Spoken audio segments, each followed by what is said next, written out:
हनुमान जी महाराज अशोक वाटिका में शीशम वृक्ष के ऊपर जाकर विराजमान हैं और उस वृक्ष के नीचे सीता जी विराजमान है। महादेव बता रहे हैं कि सुनो पार्वती, उस वृक्ष की शोभा देखिए। उस वृक्ष पर हर कोई पक्षी बैठ नहीं सकता था। उस वृक्ष के नीचे किसी प्रकार की कोई संताप की बात ही नहीं थी।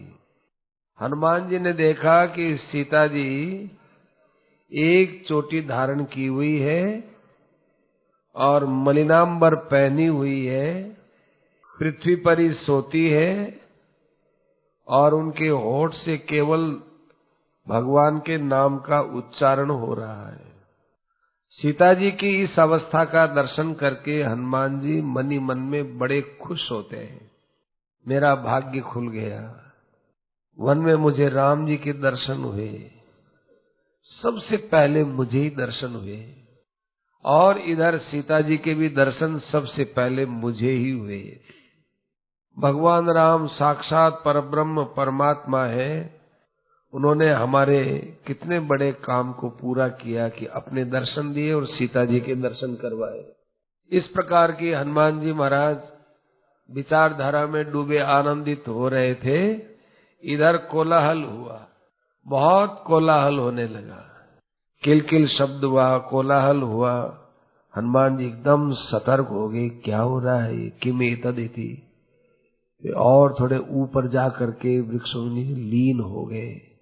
रावण बहुत सी स्त्रियों के साथ घिरा हुआ इसी वृक्ष के नीचे आ रहा है। 20 उसकी भुजा है, 10 उसके माथे हैं और नीला नीला कोई काजल का पर्वत हो ऐसा वो दिखाई दे रहा है। हनुमान जी महाराज के मन में आया, ये क्या कौतुक है, देखना चाहिए। बड़े सावधान होकर छोटा सा रूप बनाकर बैठे रहे। पार्वती, शायद तुम सोचोगे कि रावण क्यों आया। रावण इसलिए आया कि रावण कई दिनों से सोच रहा था कि मेरी मृत्यु तो राघव से होने वाली है। मैंने सीता का हरण किया है, अभी तक क्या कारण है कि राम मुझे मारने के लिए लंका में आए नहीं। इतना तो मुझे पता चला है कि राम सीता की खोज के लिए बराबर प्रयत्नशील है, परंतु अभी तक वो आया नहीं। क्या बात है? शायद वो मेरे पापों से इतनी घृणा करते होंगे कि वो यहाँ आकर मुझे मारना भी उचित नहीं मानते होंगे, क्योंकि उनके हाथ से मरना भी तो एक बहुत बड़ी बात होती है। क्या करूं, कैसे राम से मरूं, ऐसा वो चिंतन कर रहा था। चिंतन करते करते उस रावण को रात में सपना आया और उस स्वप्न में उसने देखा कि मेरी लंका में एक बंदर आया है। इच्छा अनुसार वो अपना रूप बना सकता है। वो लंका में किसी वृक्ष के अग्रभाग पर बैठा हुआ है। बड़ा अद्भुत बंदर है, ऐसा उसने स्वप्न में देखा।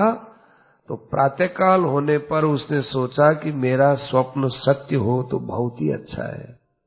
कम से कम राम नहीं आए तो राम का दूत तो आया कोई, परंतु ये तो सपना है, सपना झूठा भी तो हो सकता है। झूठा हो चाहे सच्चा हो, आखिर मुझे अशोक वाटिका में सीता के पास जाना ही चाहिए। यदि वो स्वप्न सच्चा ही हो और बंदर अशोक वाटिका में आया ही हो, मुझे तो पता चलेगा नहीं। सीता को जाकर ऐसा चुभती हुई वाणी से क्षुब्ध करें कि वो वानर सुने और सुन करके वो स्वयं क्षुब्ध होकर राम को जैसे तैसे यहां ले ही आए ताकि मेरा मरना राम से हो जाए।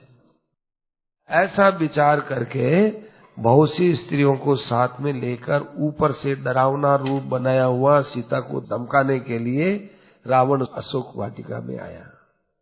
ज्यों ही रावण वहां आया त्यों ही सीता रावण को देखते ही पृथ्वी पर तो उसने आग कर ली और वो बैठी हुई थी तो अपने आप में सिमटने लगी। रावण सीता को देख करके सबके बीच में बोलता है, ए सुभ्रू, हमको देखकर तुम अपने आप में सिमटती जा रही हो, क्या बात है? क्या हम इतने खराब हैं कि तुम हमको देखना भी नहीं चाहते हो? और तुमको राम इतना प्रिय लगता है। हमने तुमको राम की अवस्था का वर्णन बता दिया कि वो जंगलों में मारे मारे फिरता है, और हमने तुमको यहाँ लंका का राज्य तक दे डाला और ये बता दिया कि रावण के पास कैसा वैभव है। राम कदाचित अयोध्या के राजा भी हो जाए और तुम उनके पास रहो भी, तो भी लंका जैसा वैभव तो अयोध्या में भी तो नहीं है। राम जंगलियों के पास में रह रहा है, वो कभी कभी दिखाई देता है, कभी दिखाई नहीं देता है। देखो रावण है ना, यहाँ सीता जी के लिए और बात बोलता है और हनुमान के लिए और बात बोलता है। हनुमान जी तो बहुत बुद्धिमान है, उसका अर्थ और ही ढंग से लगाते हैं। राम वनचरों के बीच में रहता है, कभी दिखता है और कभी नहीं दिखता है। आप भी समझ गए होंगे कि भगवान जंगल में रहने वाले, अर्थात शून्य में विचरण करने वाले, अर्थात अपने आप में अपने स्वरूप में रहने वालों के बीच में भगवान विराजमान रहते हैं। कभी प्रकट होते हैं सगुण साकार में, कभी नहीं भी होते। दूसरी बात रावण बोलता है, सीते मैंने बहुत से लोगों को भेजा है और वो राम को खूब प्रयत्न करने पर भी नहीं देख पाते हैं। हनुमान जी अर्थ लगाते हैं कि वाह, बात तो बहुत सही बोलता है। लोक माने लोकयंती ति लोका, जो आलोक माने प्रकाश, ये मन बुद्धि इंद्रियां ये प्रकाश करने की सामग्री है, ये राम को किसी प्रकार जान नहीं सकती है। तो हनुमान जी देखते हैं बात ये बिल्कुल सही बोलता है। सीता जी देखती है कि देखो रावण कैसी बात बोलता है कि हमारे गुप्तचरों को वो पता नहीं चला। सीता जी को डराने के लिए एक ही शब्द बोलता है, उसके दो अर्थ निकलते हैं। और कहता है तू राम को लेकर क्या करेगी, राम सर्वथा निष्प्रिय है, तेरे प्रति उसका लेश मात्र भी मोह नहीं है। सदा लिंगितोपि समीपस्थोपि त्वयि न प्रीति, तुम्हारे साथ रहा फिर भी वो तुम्हारे साथ प्रेम नहीं करता है। हनुमान जी देखते हैं कि वाह रावण वाह, बड़ा बुद्धिमान है तू। राम सर्वथा निष्प्रिय है, सबके साथ रहते हुए, सबके अंदर रहते हुए भी सबसे अलग है घट भीतर न्यारो को न्यारो। जैसे इस भवन के अंदर आकाश है, लेकिन आकाश है भी और आकाश इससे निराला भी है। अरे उसके हृदय में तुम्हारे प्रति लेश मात्र भी स्नेह नहीं है, और तुम्हारे गुणों को जानता हुआ भी वो तुम्हारे गुणों से स्नेह नहीं करता है। गुणों को जानना, सत्वगुण रजोगुण तमोगुण, तीनों को जानता हुआ भी उनमें स्नेह नहीं करता, उनमें आसक्त नहीं होता। भुंजानोपि न जानाति, वो कृतज्ञ है। देखो ये कृतज्ञ है ना, राम कृतज्ञ है, कृतज्ञ। अपने लोग तो समझते हैं कृतघ्नी है, वो क्या कृतज्ञ। कृतज्ञ देखो भगवान कृतज्ञ, ये भगवान की स्तुति है। कृतम हंतीति कृतज्ञ है, जो आज तक हमने कर्म किए उन सब कर्मों को भगवान समाप्त कर देने वाले हैं। हनुमान जी देखते हैं वाह रावण निर्गुणो अधम, अरे वो अधम है, अधम। सीता के मन में दुख होता है कि राम को ये अधम बोलता है। हनुमान जी कहते हैं कि नहीं नहीं, राम भगवान अधम है। अधम, अधम माने धम धम करते बोलते ना, वो धम धम करता आया, धम धम। धम कहते हैं शब्द को, और अधम माने जो शब्द के द्वारा पकड़ में न आए, शब्द के द्वारा पकड़ में न आए, ऐसे भगवान है। भगवान का वर्णन चाहे कितना ही कर दो, निर्गुण कर दो, सगुण रूप से कर दो, ऐसे वर्णन करने से या शब्द के उच्चारण से भगवान पकड़ में थोड़े ही आते हैं, वो शब्द का विषय नहीं है। और देख सीते, वो अभी भी भक्तिहीन है, इसीलिए तुम्हारे पास नहीं आया है। तो भक्तिहीन के पास भगवान नहीं आया करते, और वो भक्तिहीन है। भक्तिहीन का अर्थ है भक्तिहीन माने रस विहीन, आसक्ति से हीन है वो, ठीक है। वो मूड है, मूड। अपन तो कहते हैं मूड माने मूर्ख। हनुमान जी कहते हैं नहीं, भगवान मूड है। हनुमान जी आप भी ऐसा बोलते हो कि हाँ मूड, मैं ऊड, मैं ए ऊड, मैं ऊड है, मैं ऊड। मैं माने ब्रह्मा, मैं माने शिव, ऊ माने ब्रह्मा। इन दोनों के द्वारा जो धारित किया जाता है, इन दोनों के ऊपर जो बैठा हुआ है वो मूड है। बिल्कुल ठीक है, ब्रह्मा और शिव के ऊपर भगवान विराजमान है, उनके ऊपर शासन है उनका। मूड देव गंधर्व नागानाम यक्षन किन्नर योषिताम भविष्यसी नियोक्तृत्वम यदि माम प्रतिपद्य से। ऐसे मनुष्य को छोड़ दे और मेरे पास रहे, क्योंकि मेरे पास रहने से सब के ऊपर तुम मालकिन बनेगी। देवांगनाएं, गंधर्वांगनाएं, यक्षांगनाएं, किन्नरांगनाएं, सबके ऊपर तू स्वामिनी बनेगी। इसलिए तू छोड़ राम को और मुझे स्वीकार करके। रावण के वचन सुनकर के सीता जी ने तिनका लिया। देखो गोस्वामी जी महाराज की चौपाई भी आपके अंदर गूंज रही है और व्यास जी महाराज की वाणी आप सुन ही रहे हो। तृणधरी ओट कहती वैदेही। और यहाँ भी लिखा है कि निधाये तृणमंतरे, नीचा मुख कर लिया और तिनके की ओट में बोले। कहते तिनके का ओट क्यों लिया जी? तिनके का ओट लिया कि देखो ये तिनका है, ये जमीन से पैदा हुआ है और मैं भी जमीन से पैदा हुई हूँ।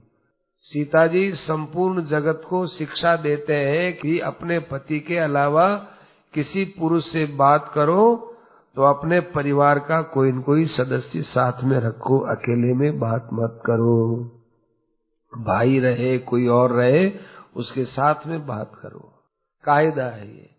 दूसरी बात है कि रावण अपने को जाने कितना बड़ा मानता है कि देखो मेरे पास जैसा वैभव है वैसा तो तुम अयोध्या वासियों के पास है ही नहीं। कितना बल है, 20 भुजा 10 सिर तो मेरे पास ही है। सीता जी कहती तेरा इतना जो वैभव है और बल है इसको मैं तिनके के समान समझती हूँ। अपने बोलचाल की भाषा है तिनके के समान है, तो मैं तुझे तिनके के समान समझती हूँ।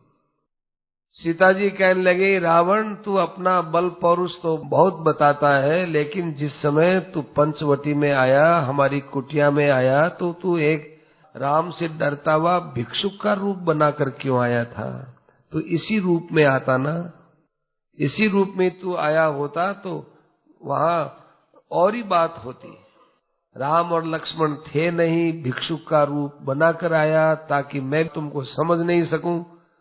और जिस प्रकार से भविष्य की सामग्री को कुत्ता ले जाए ऐसे तुम मेरे को उठा लाए।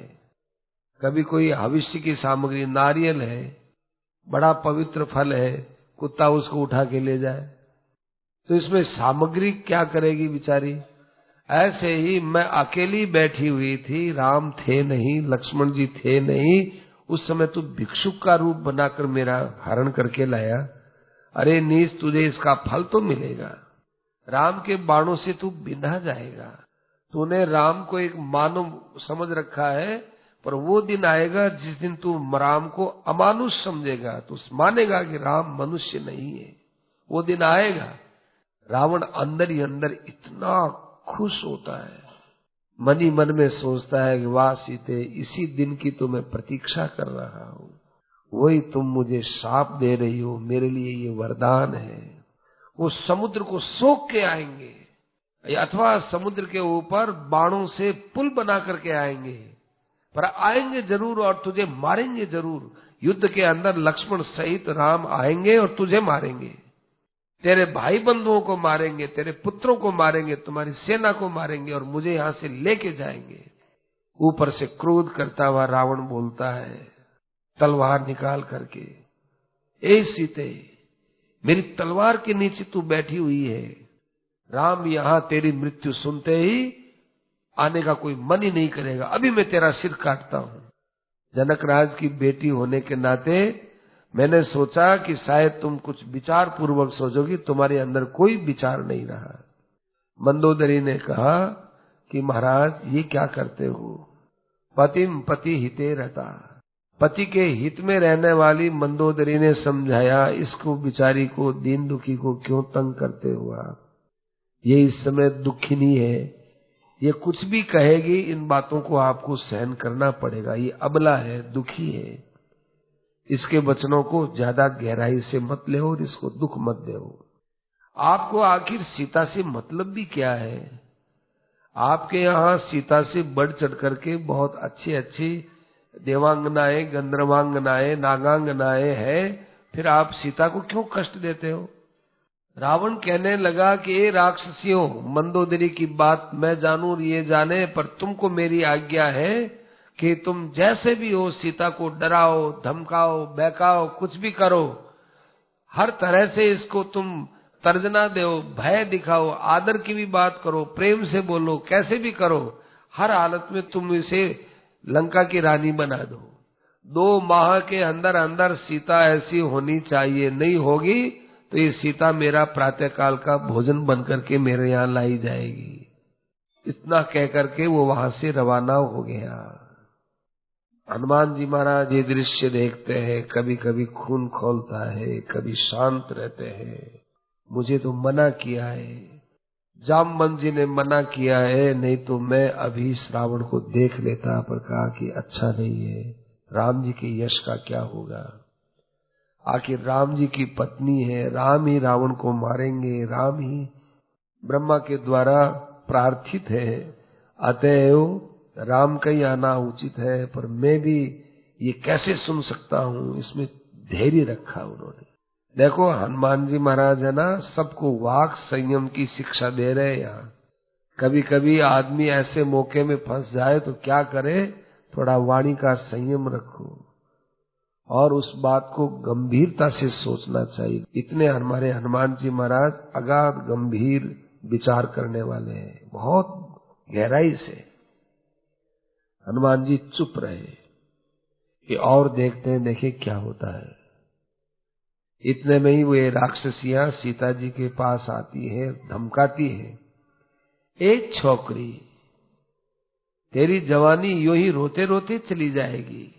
रावणे ने समा साध्य, तू क्यों नहीं कह दे कि मैं लंका की रानी हूं, तेरा जीवन सफल हो जाएगा। तेरे कारण से हम लोगों को कितना कष्ट हो रहा है।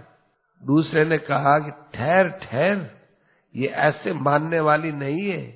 जानकी, तुझे एक एक अंग से यूं काटेंगे हम, एक अंग थोड़ा सा काटा, फिर दूसरा काटा, फिर तीसरा काटा, ऐसे धीरे धीरे तुझे काटेंगे, तब तू मानेगी। पीड़ा होगी ना, तब तू स्वीकार करेगी, ऐसे तो स्वीकार करने वाली नहीं है। तीसरी राक्षसी आके कहती है, अरे अरे तुम केवल बातें ही करती हो, जरा इसको थोड़ा सा अंग काट के देखो ना, अभी अभी हाँ भर देगी। चौथी आती भयंकर विकराल वदन वाली, आकर उसके सामने आंख निकालती है। अब वो सीता बेचारी भोली भाली वहां रोने लग जाती है। सीता के उधर पीछे पृष्ठ भाग में बैठी हुई त्रिजटा नाम की एक राक्षसी, जो सब राक्षसों के ऊपर काम देखने वाली है, वो त्रिजटा राक्षसियों क्या करती हो, इधर आ, मेरे से बात सुनो। ऐसा मत बोलना जैसा रावण बोल के गया है। जाओ अपने अपराध के लिए सबसे पहले सीता के चरणों में शीश नवा के आओ। त्रिजटा जी आप ऐसा बोलते हो, देखो मैं भी नवाऊं, ऐसे तुम नवाओ, तो मैं नवा तो तुम्हारे नवाने में क्या है। प्रणाम किया, सबने प्रणाम किया। सीता जी, एक सीते ये अज्ञ है, ये मूर्खा है, समझती नहीं, इनको क्षमा कर देना। इधर आओ, मैं तुमको कुछ बात सुनाना चाहती हूँ। सब राक्षसों को इकट्ठा किया और कहा कि देखो मैंने रात में स्वप्न देखा है, कमल नयन भगवान राम के मुझे दर्शन हुए हैं। स्वप्न में मैंने देखा कि राम जी लंका के अंदर है, एक सफेद हाथी पर बैठे हुए हैं, लक्ष्मण जी उनके चमर डुला रहे हैं, उनके बाईं ओर ये सीता जी बैठी हुई है। सारी लंका में उनकी जय जयकार हो रही है, लंका जली जा रही है, या रावण युद्ध में मारा गया है और सारी की सारी लंका ये विभीषण के हाथ में चली गई है। रावण है वो किसी गोबर के कुंड के अंदर पड़ा हुआ है, शरीर में खूब तेल लगा हुआ है, दिगंबर है, कभी वो कृष्णांबर पहनता, काले कपड़े पहनता है, बड़ी दुर्गति को प्राप्त हुआ है। और एक ऐसी कोई देवी को मैंने देखा है, वो मुंह फाड़े फाड़े लंका के अंदर रहने वाले जितने रावण के संबंधी हैं, उनकी मुंडियों को वो खाए जा रही है। ऐसा मैंने स्वप्न में देखा है। विभीषण को देखा कि वो राम जी के चरणों में बैठा हुआ है, उनकी सेवा कर रहा है। इसलिए मुझे तो ऐसा लगता है कि बहुत जल्दी ये लंका विभीषण के हाथ में जाने वाली है और राम जी इस लंका के अंदर अपना पराक्रम दिखाने वाले हैं। देखो राक्षसियों, अपने सब तो रावण के नौकर नहीं है, इस राज्य के नौकर हैं। राजा कोई भी हो, हमें तो उसकी नौकरी देनी पड़ेगी। अपने क्यों बैर विरोध मोल ले हो? आज सीता इस अवस्था में है, कल सीता किस अवस्था में होगी, इसलिए अपना जीवन तो सीता की सेवा में लगाना चाहिए ना। कल यदि सीता यहाँ लंका में आदर को प्राप्त हुई और वो विभीषण से कहेगी कि इन राक्षसों ने हमको बहुत दुख दिया, तब हमारी क्या दशा होगी। इसलिए अपने रावण आया, रावण बोल गया, रावण की बात सुन ली, इस कान से सुनी और इस कान से निकाल दी। और अपने को तो जो है सीता की सेवा में लगना चाहिए। अब ये त्रिजटा सी बात बोल रही है, कई राक्षसियां तो यूं नींद लेने लग गई और कई राक्षसियों ने उस समय में डर करके और उनके वचनों को स्वीकार कर लिया। इधर त्रिजटा जी तो इधर बात कर रहे हैं, इधर सीता जी ने विचार किया कि मर जाए तो अच्छा, रोज रोज ये बात सुने हम लोग, मर जाए तो अच्छा। हनुमान जी ऊपर बैठे सुन रहे हो, इस बात को तो ध्यान रखना, हनुमान जी ये सुन रहे हैं। सीता जी सोचती है कि ये राक्षसियां, इनका क्या भरोसा, रावण आएगा तो और बात कहेंगे और त्रिजटा जी कहेंगे तो उसमें इनके साथ हो जाएंगे, ये तो मुझे मारेंगे। प्रभाते भक्षिष्यन्ति, तो ये मुझे मारेंगे और खाएंगे, मेरे शरीर को ये इस प्रकार से दुर्गति में ले जाएंगे, तो पहले मैं मर जाऊं तो बड़ा अच्छा है, कोई उपाय करना चाहिए। ऐसा विचार करके बेचारी सीता जी रोने लग गई। रोते रोते उन्होंने यूं देखा क्या उपाय करें, तो अपनी चोटी संभाली। चोटी उनकी खूब लंबी थी। तब उनका उद्बंधने व मोक्षे, अरे ये देखो हमारी चोटी बहुत बड़ी है, ये चोटी कब काम आएगी, इस शरीर को रख करके क्या करेंगे, राघव के बिना ये हमारा जीना किस काम का। इस चोटी को लेकर के और इस वृक्ष की टहनी के यूं लगा के देखती है, हाँ आराम से ये बंध सकती है। ऐसा विचार करके और वो यूं बांधने का प्रयास कर ही रही थी कि ऊपर बैठे हुए हनुमान जी महाराज ने धीरे धीरे मीठे मीठे स्वरों में राम कथा कहना प्रारंभ किया। बहुत धीमी आवाज में, बहुत मीठे स्वर में, केवल सीता जी ही सुन सके, दूसरे नहीं। तो सीता जी सुन सके ऐसी आवाज में बोले, इक्ष्वाकुवंश संभूतो राजा दशरथो महान अयोध्याधिपतिस्तस्य चत्वारो लोक विश्रुताः। इस संसार में सर्वोत्तम वंश इक्ष्वाकु वंश है, जिनका राज्य अयोध्या में रहता है। उस अयोध्या के अंदर राजाधिराज दशरथ जी हुए। उन दशरथ जी के 4 पुत्र हुए, चारों ही उत्तम लक्षणों से संपन्न है। देवताओं के समान उनका वदन चमचम करता है। चारों के नाम राम, लक्ष्मण, भरत और शत्रुघ्न है, जिसमें सबसे बड़े राम हैं। वे राम अपने पिता की आज्ञा का पालन करने के लिए दंडकारण्य के लिए प्रस्थान किए, तो उनका छोटा भाई धर्म को निभाने के लिए और जनक नंदिनी भार्या पातिव्रत्य धर्म निभाने के लिए उनके साथ रवाना हो गए। घूमते घूमते वे गौतमी नदी के किनारे पंचवटी के आश्रम में रहते थे। वहां एक बार राम और लक्ष्मण आश्रम से कहीं दूर चले जाने पर, पीछे से राम के दूर चले जाने पर, लक्ष्मण के दूर चले जाने पर दुष्टात्मा रावण ने जनक नंदिनी सीता का हरण कर लिया। सीता के हरण से राम को अपार कष्ट हुआ और सीता को खोजते खोजते जब वे जटायु के पास पहुंचे तो जटायु ने रावण का संकेत किया। तत्पश्चात जटायु का अंतिम संस्कार करके वे ऋष्यमुख पर्वत पर आए। ऋष्यमुख पर्वत पर उनका सुग्रीव के साथ मैत्री संबंध हुआ और सुग्रीव के भाई बाली को मारने के बाद, बानरों का राजा सुग्रीव को बनाने के बाद, सुग्रीव ने सारे बंदरों को सीता जी की खोज के लिए भेज दिया। उनमें से सुग्रीव का परम विश्वास पात्र मंत्री मैं, बानरों के अंदर एक बानर हूं और मैं संपाति के वचनों को सुनकर उस पर विश्वास करके 100 योजन समुद्र का लंघन करके लंका में प्रवेश किया हूं और इस समय में मैं जानकी जी के पावन दर्शन कर रहा हूं और जिस वृक्ष के नीचे जानकी जी है उसी वृक्ष के ऊपर बैठा हुआ बड़े प्रेम से सीता जी के दर्शन कर रहा हूं और सीता जी व्यर्थ में ही शोक कर रही है।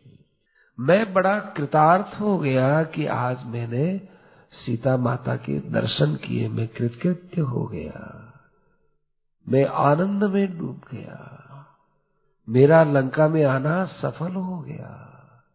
ऐसे बोलते बोलते हनुमान जी महाराज चुप हो जाते हैं। सीता जी को ये बात सुनते इतना आनंद आया, लेकिन सीता जी आश्चर्य में भी डूब गई। सीता जी यूं देखती है और कहती है, कौन ये आकाश में से बोल रहा है, वृक्ष में से बोल रहा है, जो बोलता है वो सामने नहीं आ रहा है, ये क्या बात है, कोई स्वप्न है क्या?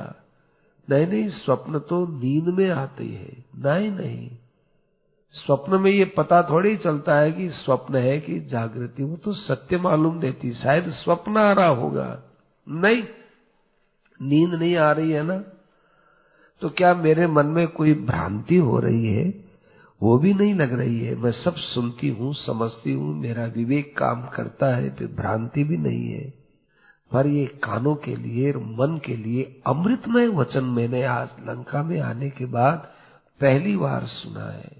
भाई, जो ये मीठे वचन सुनाता हो, कृपा करके वो मेरे सामने आए, मुझे विश्वास दिलाए और वो मुझसे मिले। ऐसे प्रिय वचन लंका में मैंने कभी नहीं सुने। कुछ प्रिय वचन तो है ही और कुछ अपूर्ण वचन सुने। अपूर्ण वचन माने रावण मुझे हर के लाया, यहाँ तक तो ठीक है, फिर ये कौन सुग्रीव है, कैसा बंदर है, ये सब अपूर्ण वचन मैंने सुने, ये भी मैं देखना चाहती हूँ।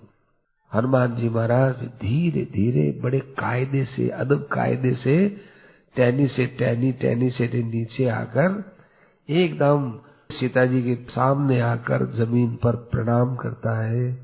और उस समय हनुमान जी महाराज कलविंग का प्रमाण है, एक चटक पक्षी होता है छोटा सा, इतना सा, उतने प्रमाण में आकर सीता जी के सामने हाथ जोड़ करके बैठ जाते हैं। हनुमान जी का छोटा सा मुख है, लाल हुआ। जब सीता जी के सामने बैठा तो सीता जी कह रहे, तू रावण तो नहीं है रे, क्योंकि रावण भी माया से अनेक रूप बना सकता है, तू माया से बंदर बन करके कहीं रावण तो नहीं आया है। फिर मन में सोचती है कि नहीं, रावण यदि आता तो इन वचनों से मुझे आनंद नहीं मिलता। राम कथा वो ऐसा कह नहीं सकता, और कहे तो उसके शब्दों में बनावटीपन अपने आप ही छलक जाता। पर क्या पता वो है कि नहीं है। सीता जी आश्चर्य में डूबी तो मुस्कुराते हुए हनुमान जी ने कहा, माता जी क्या शंका कर रहे हो मेरे वचनों पर? मैं ऐसे नहीं हूँ, जो आप मन में सोच रहे हो वो नहीं हूँ। आप मेरे में कोई शंका मत कीजिए। मैं परब्रह्म परमात्मा स्वरूप कौशलेंद्र भगवान श्री राम का दासानुदास हूँ। मैं सुग्रीव का मंत्री हूँ। मैं वायु का पुत्र हूँ, वायु देवता का पुत्र हूँ। जो वायु देवता आपके भी शरीर में रहता हुआ आपको भी जिला रहा है, जो वायु देवता राम जी को भी जिला रहा है, जो वायु देवता रावण को भी जिला रहा है, प्राणी मात्र को जिला रहा है, उस वायु का मैं पुत्र हूँ। हनुमान जी महाराज की बात सुनकर के सीता जी ने फिर प्रश्न किया, राम तो मनुष्य हैं और तुम बंदर हो। तुमने कहा कि हम बंदरों के साथ, सुग्रीव के साथ राम की मित्रता हुई, तो मनुष्य की मनुष्य के साथ मित्रता होती है और बंदरों की बंदरों के साथ होती है, या मनुष्यों की और बंदरों की कैसे मित्रता हुई? और तुम कैसे निसंकोच बोलते हो कि मैं राजाधिराज रामचंद्र जी का दास हूँ? ये तुम कैसे बोलते हो? हनुमान जी महाराज ने कहा, हाँ माँ, यही तो सुनाने के लिए आया हूँ। देखो माँ, आपके हरण होने के बाद राम जी जटायु के वहां गए, जटायु से शबरी के वहां पहुंचे। शबरी सुग्रीव को जानती थी, अतएव शबरी ने सुग्रीव के पास भेजा है। सुग्रीव ऋष्यमुख पर्वत पर रहता है। जब भगवान राम और लक्ष्मण ऋष्यमुख पर्वत के पास पहुंचे तो सुग्रीव उनके रूप को देखकर डर गया। जैसे आज आप मुझे छोटा सा बंदर समझ करके संदेह कर रही हैं, ऐसे सुग्रीव ने भी राम और लक्ष्मण को देखकर संदेह किया था। उस संदेह की निवृत्ति के लिए सुग्रीव ने इस दास को ही भेजा। मुझे कहा कि हनुमान, तुम एक छोटे से ब्रह्मचारी बालक बनकर जाओ और इसके पास जाकर विश्वास से देख के आओ कि कौन है ये। तब मैं राम जी के पास में गया, सब बातचीत हुई, मैं उनको पहचान लिया। तब मालूम है मैंने क्या किया? हे माता जी, मैंने अपना शरीर बढ़ाया, एक कंधे पर लक्ष्मण जी को, एक कंधे पर राम जी को बैठाया और सुग्रीव के पास ले गया। अग्नि की साक्षी में मित्रता करवाई। फिर जो है सुग्रीव जिस कष्ट में था उस कष्ट को दूर करवाया, बाली को मारा और उसके बाद सुग्रीव बांदरों के राजा बनकर सब बंदरों को सीता जी की खोज के लिए भेजे। तो मैं भी जाने लगा तो उस समय भगवान राम ने मुझे बुलाया, बुला करके कहा, ए हनुमान, तेरे से कुछ विशेष कार्य होने की मुझे आशा लगती है। जाना तुम, मेरा और लक्ष्मण का तुम सीता को कुशल क्षेम तो सुना देना और साथ ही साथ तुम ये अंगूठी ले जाओ और अंगूठी ले जा करके तुम सीता को दे देना। इस अंगूठी को देखते ही सीता को विश्वास हो जाएगा कि ये अंगूठी राम की है। क्यों, कैसे विश्वास होगा महाराज? उन्होंने बताया कि इसके ऊपर मेरा नाम अंकित है। केवल अंगूठी होती तो क्या पता विश्वास होता कि नहीं होता। मेरा नाम अंकित है ना, इसलिए माया ते ऐसी रच नहीं जाई। माया से राम नाम नहीं लिया जाता। मायावी वस्तु हो, मायावी आदमी हो, भगवान का नाम कैसे लेगा? और नाम लेगा तो वो माया उसकी नहीं रह सकती। ऐसे ही ये मेरे नाम से अंकित है, अतएव इसको देख करके सीता पहचान लेगी। तो उस समय मुझे अंगूठी दी और इस अंगूठी के प्रभाव से माता जी मालूम है कितने कितने मेरे यहाँ रास्ते में विघ्न आए थे, सब विघ्न खत्म हो गए और बड़े प्रयत्न से लेकर के आया हूँ। चाहे मुझे छोटा रूप बनाना पड़ा, चाहे बड़ा रूप बनाना पड़ा, चाहे किसी के मुख में जाना पड़ा, चाहे समुद्र में जाकर किसी को मारना पड़ा, चाहे लंकिनी के साथ युद्ध हुआ, चाहे मैनाक का मैंने स्पर्श किया, हर दम मेरा ध्यान इस अंगूठी पर ही था कि अंगूठी भगवान के हाथ से जुड़ी हुई रही, स्पर्श हुआ ये भगवत स्वरूप है, अतएव इसको मैंने बराबर कायम रखा।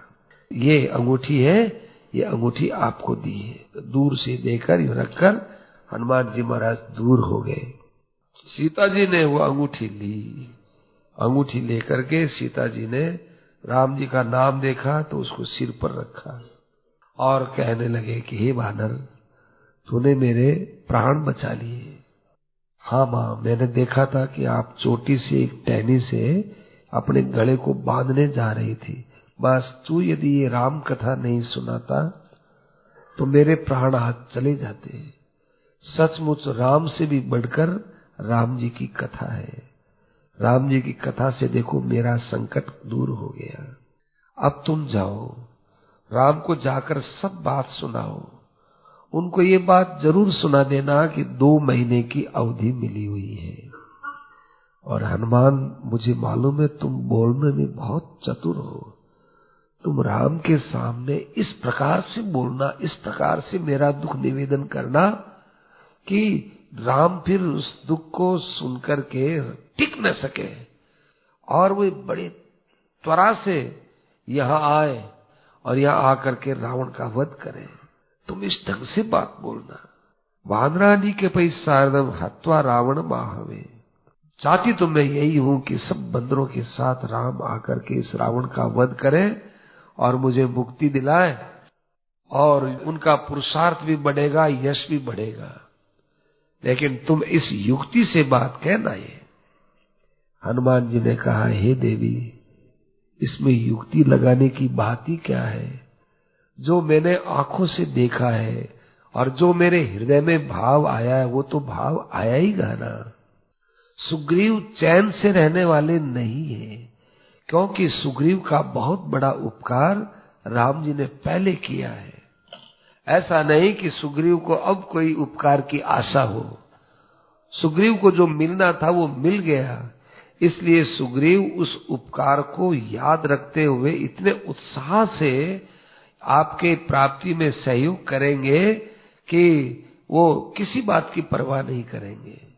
इसलिए राम और लक्ष्मण जल्दी आएंगे, बहुत जल्दी आएंगे, और आप अयोध्या जाओगी, कोई संदेह की बात नहीं है। पर एक बात है वानर, रामे कथम वारिधिम आततम। इतने बड़े विशाल समुद्र को ये राम जी कैसे पार करेंगे, और इतनी बड़ी सेना समुद्र को कैसे पार करेगी? इस समुद्र को पार करना ये बड़ा कठिन सा लग रहा है। हनुमान जी ने कहा, आप क्यों चिंता करो, आप कोई चिंता मत करो, हमारे समुद्र पार करने की कई युक्तियां हैं। राम और लक्ष्मण को तो मैं अपने कंधे पर ही ले आऊंगा, क्योंकि उन दोनों को कंधे पर ले जाने का और उड़ने का मेरा खूब अच्छा अभ्यास है। सुग्रीव इसको पार कर लेंगे, और बाकी जो बंदर हैं वो जितना जितना समुद्र में जा सकते हैं ना, वो एक एक के आश्रय से बंदर चले जाएंगे। जैसे कोई 2 योजन जाएगा तो 2 योजन के जा पर बंदर खड़े हो गए, फिर 2 योजन पर चढ़ करके फिर कोई आगे 2 योजन जाएगा, फिर वो 2 योजन जाएगा, फिर 2 योजन जाएगा, फिर 2 योजन जाएगा। आओ, हमारी सेना कोई कम थोड़ा ही है। ऐसे करते करते तो 100 योजन ही तो है। 50-60 बंदर भी यदि हमारे 2-2 योजन पर खड़े हो गए और उसके ऊपर लपकते लपकते बंदर यूं चले गए तो लंका को समुद्र का लांघना तो बहुत सुगम है हमारे लिए। कई बंदर तो सीधे ही आ जाएंगे। नहीं आ सकते हैं वो बंदर बीच बीच में खुद रुक रुक करके दूसरों को कंधा दे दे करके आगे बढ़ाते रहेंगे, हमारा काम हो जाएगा। अरे हनुमान, तुम तो बड़े बुद्धिमान हो रहे। बात तो तुमने बहुत अच्छी कही। अनुज्ञा नहीं, आप मुझे आज्ञा दीजिए, बहुत सी सेना को तो मैं अभी नष्ट कर दूं। यहां ये रावण के पास है क्या? मैंने सब देख लिया है, घूम घूम करके देख लिया है। एक एक राक्षस के घर गया हूं, बड़े बड़े सेनापतियों के घर गया हूं, सब मैंने देखा है। देख दाख करके अंत में मैं आपके पास आया हूं, सबका बल देख लिया। देवी किंचित अभिज्ञानम। ठीक है, तो अब मैं जाता हूं। हे देवी, जैसे उन्होंने मुझे कुछ ये दिया था, एक पहचान दी थी, आप भी यदि कोई पहचान दे तो राम जी को विश्वास हो जाए कि मैं आपके पास से ही आया हूं। हाँ, तो देखो, एक तो मैं तुमको चिन्ह देती हूं। सीता जी ने अपने केशों के अंदर मणि थी, चूड़ा मणि, जिसको बोरिया बोलते हैं अपने देश में, वो बोरिया निकाल के दे दिया। ये बोरिया यहाँ पर, ये चूड़ा मणि है। चूड़ा बोलते हैं केश को, ये केशों के अंदर मणि रूप में। आजकल ये प्रथा कम हो गई, पहले ये सुहागिनी माताएं पहना करती थी। बोरिया जिसको बोलते हैं, पहनती थी। अब देखिए, राम जी ने हाथ का आभूषण दिया और सीता जी ने सिर का आभूषण दिया। सीता जी ने सिर का आभूषण क्यों दिया? सीता जी अपनी चूड़ी भी दे सकती थी। सीता जी को अनुसुईया जी ने कुंडल दिए थे, कुंडल भी दे सकती थी, पर सीता जी ने सिर का इसलिए दिया कि आपका यदि हाथ है तो आपके हाथ के नीचे मेरा सिर है, तो मुझे किस बात का डर है। अपने राम का आश्रय पाकर मैं सुखी हूं, ये बताने के लिए उन्होंने अपनी चूड़ामणि उतार के दी। इससे राम समझ जाएंगे। और एक बात और तुमको सुना देती हूं जिसका किसी को भी पता नहीं है। देखो, एक बार की बात है, जब हम चित्रकूट में रह रहे थे तब लक्ष्मण जी किसी कारण से दूर गए हुए थे और राम जी ने हमारी गोद में सिर रखा और वो विश्राम कर रहे थे। उस समय में इंद्र का पुत्र आया, जयंत, कौवे का वेश बनाकर, और वो आकर मेरे बार बार चरण के अंगूठे पर चोंच मार रहा था। मैंने देखा कि यदि मैं कुछ यूं हिलूंगी या उसको यूं उड़ाने के लिए शरीर का संचालन करूंगी तो राम जी की नींद टूट जाएगी। मेरी व्यवस्था समझ करके वो बार बार आए और वो चरणों के अंदर चोंच लगाए। मत पादांगुष्ठम आरक्तम विददारे, आमिषाशया, मांस खाने की इच्छा से, और फिर वो ले जाए दूर जाकर के उस मांस को खाए, फिर टॉर्च लगाए, फिर खाए। ऐसे करते करते फिर राम जी की नींद उड़ी। नींद उड़ी तो वहां पर वो खून देखा। खून देखते ही मुझसे पूछा कि अरे भद्रे, तेरा अप्रिय किसने किया? तुमने मुझे क्यों नहीं जगाया? ऐसा है, उन्होंने आश्चर्य से देखा और सामने कौवे को देखा और उसका मुंह भी खून से सना हुआ, वो सब खून था ही। अब वो कौवा वहां से उड़ने लगा तो राम जी ने एक तिनका लिया और तिनका लेकर के उसको ब्रह्मास्त्र बना करके उसके पीछे फेंक दिया। अब वो कौवा त्रिलोकी में सब जगह उड़ता रहा, कभी ब्रह्मा के पास तो कभी इंद्र के पास तो कभी कहां। सब ने कहा कि नहीं भाई, भगवान का अपराध करने वाला मेरे यहाँ शरण को प्राप्त नहीं हो सकता। न शक्यो रक्षितुम तदा, किसी ने भी रक्षा नहीं की। तब वो घूम घाम करके वापिस राम जी के शरण में आ गया कि महाराज अपराधी हूं, पापी हूं, आपकी शरण में हूं। ये चीज एक ऐसी है हनुमान। इस बात के बाद फिर राम जी कुछ नहीं बोले। अरे शरण में ही आ गया, तब क्या है। राम जी ने कहा, देख भाई, मेरा ये ब्रह्मास्त्र व्यर्थ तो नहीं जाएगा, परंतु तेरी एक आंख फोड़ के जाए, तुझे मारेगा नहीं। तो एक आंख उसकी समाप्त कर दी और वो चला गया। ये घटना केवल राम को और मुझे दो को ही मालूम है। तुम जाओ तो राम जी से ये बात बोल देना, तब उनको विश्वास हो जाएगा। हनुमान जी ने कहा, देवी त्वम यदि जानाति स्थितामत्र रघुत्तम करिष्यति। देखो देवी, आप रो मत, कोई किसी प्रकार से चिंता मत करो। राम आपकी उपेक्षा नहीं कर रहे हैं। आप देखिए, अभी तक उनको पता नहीं कि आप लंका में हैं, तो क्षण मात्र भी विलंब नहीं करते। पर एक बात है बेटा कि क्या तुम ये ऐसे छोटे छोटे बानर हैं, ये तुम रावण के साथ कैसे युद्ध करोगे? यहाँ तो भयंकर राक्षस है। इन देखो राक्षसियों को देखो ना, कैसी विकराल वदना है, और तुम्हारा इतना सा शरीर, तुम इतने छोटे छोटे बंदर करोगे क्या? तुमको तो उठा उठा के यूं ही खा जाएंगे वो। अच्छा देखो माता जी, माँ के सामने बच्चा कितना भी बड़ा हो जाए ना, वो छोटा ही होता है। अब आपके सामने में बड़प्पन बताना अच्छा नहीं समझता हूं, पर आपके विश्वास के लिए बताता हूं। ऐसे बढ़ते गए हनुमान जी, खूब बड़े हो गए। मेरु मंदर संकाशम रक्षो गण विभीषणम। बड़े बड़े राक्षस देखते ही जिनसे डर जाए, ऐसा विकराल बदन बना करके हनुमान जी खड़े हो गए। महापर्वत सन्निभम हनुमंतम दृष्टवा, सीता जी महाराज के मन में विश्वास हो गया कि शाबाश, वाह बेटा वाह वाह, मुझे विश्वास हो गया, अब तुम रावण को मार दोगे। जाओ, तुम्हारा मार्ग शुभ हो, मेरा आशीर्वाद तुम्हारे साथ है, अब जाओ, मुझे विश्वास हो गया।